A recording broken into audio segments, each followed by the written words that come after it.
শৃংখল চলিয়া মাদাৰ চোদ ৰেণ্ডিৰ বাচ্চা জহৰা কটি চুদা বুলি কৈ দিলো মই ভিতৰতে আপোনাক বোলে মাৰিছে মই কল দেখোন মোক মাৰা মানুহকেইটা সন্মুখত আহিব দে না মোক যোনে মাৰিছে বুলি কৈ আছে সিহঁতৰ সন্মুখত আহিব দে। নমস্কাৰ বন্ধুসকল, আজি অন্য এটা ভিডিঅ'ত আপোনালোকক স্বাগতম জনালোঁ আৰু আপোনালোকে ভিডিঅ'টোত থাম্বনেইল আৰু টাইটেল দেখি গম পাই গ'ল ভিডিঅ'টো কিহৰ ওপৰত বনাই আছোঁ। আৰু কিছুদিনৰ পূৰ্বে ভিক্টৰ দাস আৰু শৃংখল চলিহাৰ মাজত খুব এখন ডাঙৰ যুদ্ধ হৈ আছিল আৰু য'ত নেকি পোনপ্ৰথমে ভিক্টৰ দাসে ইনষ্টাগ্ৰামত লাইভত আহি কৈছিলে যে পেঞ্চিলৰ দৰে চেহেৰা আৰু চৰকাৰী কুকুৰ পোৱালি কিবা কিবি বহুত বেয়াকৈ ক'লে আৰু তাৰপিছত শৃংখল চলিহাৰেও খুব এটা সামাজিক মাধ্যমত এটা ভিডিঅ' দিছিল ভিক্টৰ দাসে ছোৱালীজনীক ৰুমত প্ৰহাৰ কৰা আৰু তাৰপিছত যুদ্ধখন প্ৰায় সমাপ্ত ঘটি গৈছিল। আৰু কিছুদিনৰ পূৰ্বে আপোনালোকে সকলোৱে গম পায় জয়ন্ত মল্লৱ বৰুৱা আৰু বৰ্তমান সময়ত গৰু চুৰ নেতা বুলি নামো পাইছে আৰু তাৰ প্ৰসংগতে কিছুমান কথা ক'লে ভিক্টৰ দাসে। জয়ন্ত মল্লৱ বৰুৱা আৰু শৃংখল চলিহাক খুব বেয়াকৈ সামাজিক মাধ্যমত গালি দিছে আৰু কৈছে কি বীৰলাচি থানা বিক্ৰী যোৱা অসমীয়া আৰু বিক্ৰী গ'ল গোটেই বীৰলাচি থানা যিমানখিনি সদস্য আছে বিক্ৰী যোৱা অসমীয়া মৰি যাব লাগে তহঁতে, এনেকুৱা ধৰণৰ অশ্লীল শব্দ প্ৰয়োগ কৰিলে আৰু য'ত নেকি শৃংখল চলিহাক খুব লেতেৰা অশ্লীল শব্দৰে গালি দিলে। আৰু আপোনালোকক অলপমান শুনাই দিছোঁ বাৰু ভিক্টৰ দাসে কি কৈছিল জয়ন্ত মল্লৱ বৰুৱা আৰু শৃংখল চলিহাক। আৰু এটা কথা মানুহে এইকেইদিন কথা বুজি পাই আছে না, এই গৰু চুৰ কেছটো চলি আছিলে নে অসমত কি চলি আছিলে? গৰু চুৰ কেছটো চলি আছিলে নে? অসমত চলি আছিলে গৰু চুৰ কেছ জয়ন্ত মল্লৱ বৰুৱা। তাৰ পিছত কেছটো নমাবৰ কাৰণে কি কেছ আহিলে কেছটো গায়ব কৰি দিব লাগে। যেতিয়া গৰু চুৰ কেছটো চলি আছিলে কেইটা দল সংগঠনে মাত দিছিলে? যেতিয়া গৰু চুৰ কেছটো চলি আছিলে গৰু চুৰ কেছটো চলি থাকোঁতে কেইটা সংগঠনে মাত দিছিলে নে মাত দিয়া নাই? কোনোবা সংগঠনে মাত দিছিলে নেকি? নে কোনোবা দল সংগঠনৰ দম হৈছিলে মাত দিবৰ কাৰণে? নিজকে বহুত দম দেখাই থাকে ন, বোলে মই দম আছে। যেতিয়া গৰু চুৰ কেছটো চলি আছে কোনোবা দল সংগঠনে মাত দিছিলে নেকি? নে মাত দিব পৰা নাই?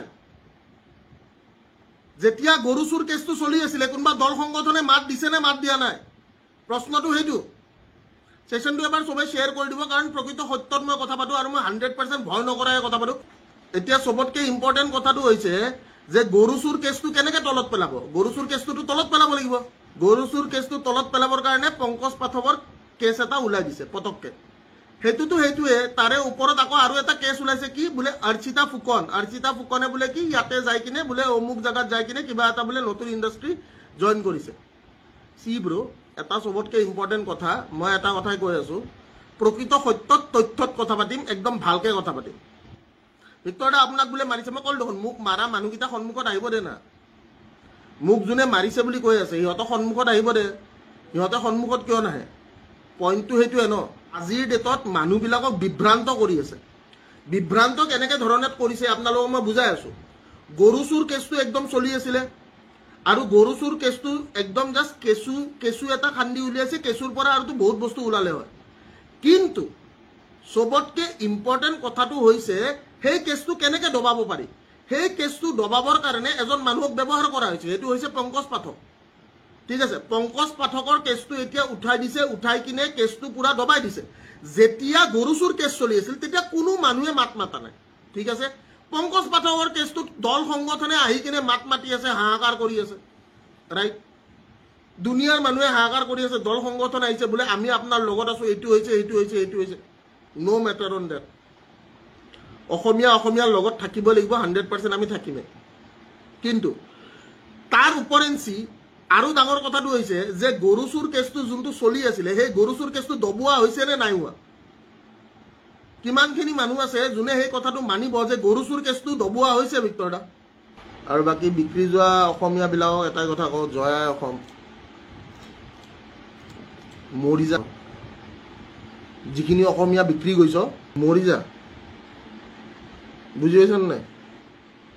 এই যাকে বিক্ৰী যোৱা মোৰ একদম কথা নাই, অকল তথ্য এভিডেন্সৰ কথা পাতিম, তহঁতৰ এই দুবাজিৰ কথা নাপাতিম। মই এটা ডাঙৰ ভিডিঅ'টো অকণমান কাটি কিনে খাই দিম।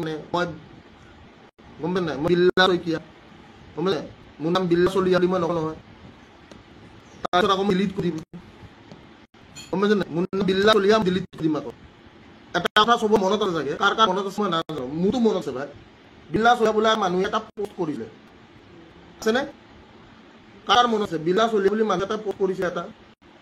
এই বিল্লা চলিয়া বুলি মানুহ এটাই পোষ্ট কৰিছে কি পোষ্ট কৰিলে ভিতৰত আছে বদনাম কৰিব কাৰণে বোলে সমাজৰ ভাল মানুহ মোক বহুত কিবা এটা শৃংখল চলিয়াৰ কথা হৈ আছো শৃংখল চলিয়াৰ কথা হৈ আছো ঠিক আছে তাৰ শৃংখল চলিয়া মাদাৰ চুদ ৰেন্দিৰ বাচ্চা জহৰা কটি চুদা বুলি কৈ দিলো মই আৰু আপোনালোকে সকলোবিলাক শুনিলে কি কি কৰে খুব বেয়াকৈ গালি দিলে আৰু আছে যি কৈছে ভাল কৈছে নে বেয়া কৈছে আপোনালোকে সকলোবিলাক কমেণ্টত জনাব আৰু ভিডিঅ'টো ভাল লাগিলে লাইক কমেণ্ট এণ্ড শ্বেয়াৰ কৰিব আৰু চেনেলটো যোনে নতুনকৈ আহিছে ছাবস্ক্ৰাইব কৰিব গাইছ